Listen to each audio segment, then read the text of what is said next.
Hello friends, आज चलिए भारत की आर्थिक यात्रा की कहानी सुनते हैं। 1947 में आजाद हुआ भारत सपनों और चुनौतियों से भरा। हमारे नेताओं ने सवाल किया, सबके लिए समृद्ध भारत कैसे बने? जवाब था योजना। 1950 में बना योजना आयोग, देश के आर्थिक भविष्य का दिमाग। इसका मुख्य काम था पंचवर्षीय योजनाएं बनाना, कृषि, उद्योग, शिक्षा, स्वास्थ्य पर फोकस। मकसद करोड़ों को गरीबी से बाहर निकालना, असमानता कम करना। आयोग को राज्यों और मंत्रालयों को फंड बांटने की ताकत मिली, जिससे ये देश की सबसे असरदार संस्था बन गया। दशकों तक बांध, फैक्ट्री, स्कूल और विश्वविद्यालय सब इसी योजना के तहत बने, एक साझा सपने के साथ। योजना आयोग ने भारत को औद्योगिक और तकनीकी आधार दिया। भाखड़ा नांगल बांध, स्टील प्लांट, IITs और हरित क्रांति। लेकिन केंद्रीकृत सिस्टम सख्त और जमीनी हकीकतों से दूर हो गया। लाइसेंस राज ने बिजनेस को जकड़ लिया। देरी, भ्रष्टाचार और नवाचार की कमी। निजी क्षेत्र को नजरअंदाज किया गया, जिससे आर्थिक क्षमता रुकी रही।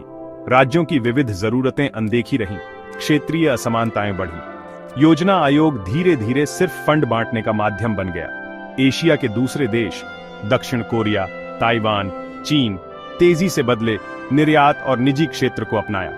भारत का मॉडल पुराने ढर्रे पर अटका रहा और वैश्विक बदलावों से पीछे छूट गया। 1991 में भारत गंभीर आर्थिक संकट में था। विदेशी मुद्रा लगभग खत्म। प्रधानमंत्री नरसिम्हा राव और वित्त मंत्री मनमोहन सिंह ने उदारीकरण, निजीकरण, वैश्वीकरण की राह पकड़ी। लाइसेंस राज खत्म हुआ, व्यापार खुला, निजी क्षेत्र को बढ़ावा मिला। भारतीय अर्थव्यवस्था तेजी से बढ़ी, लेकिन योजना आयोग पुरानी सोच में अटका रहा। पंचवर्षीय योजनाएं अप्रासंगिक हो गईं, नई चुनौतियां सामने थीं।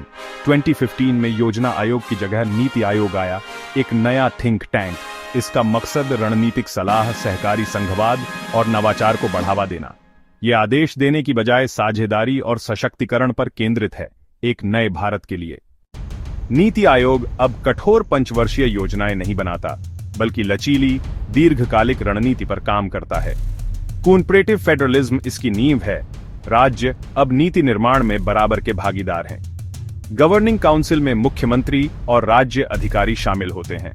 अटल इनोवेशन मिशन, स्कूलों में टिंकरिंग लैब्स, विश्वविद्यालयों में इंक्यूबेशन सेंटर्स नवाचार को बढ़ावा देते हैं। Ease on of doing business सुधारों से भारत निवेश के लिए आकर्षक बना। एस्पिरेशनल डिस्ट्रिक्ट्स प्रोग्राम, कमजोर जिलों में डेटा ड्रिवन विकास। डिजिटल इंडिया मिशन में भी नीति आयोग की अहम भूमिका है। ये नीति निर्माण में विशेषज्ञता, डेटा और वैश्विक बेस्ट प्रैक्टिस लाता है। अब ये विचारों, डेटा और सहयोग से देश को आगे बढ़ाता है, न कि सिर्फ फंड बांटकर। नीति आयोग की सबसे बड़ी चुनौती है नीति से जमीन तक असर लाना। अच्छे विचारों को असल बदलाव में बदलना आसान नहीं। राज्यों के साथ भरोसे और भागीदारी को लगातार मजबूत करना जरूरी है। डेटा प्रबंधन, पारदर्शिता और जवाबदेही भी अहम है।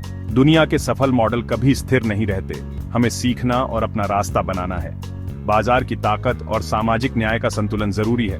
भविष्य की नीति, तकनीक, शिक्षा, स्वास्थ्य और कौशल में निवेश। असली सफलता क्या सबसे गरीब की जिंदगी बेहतर हुई?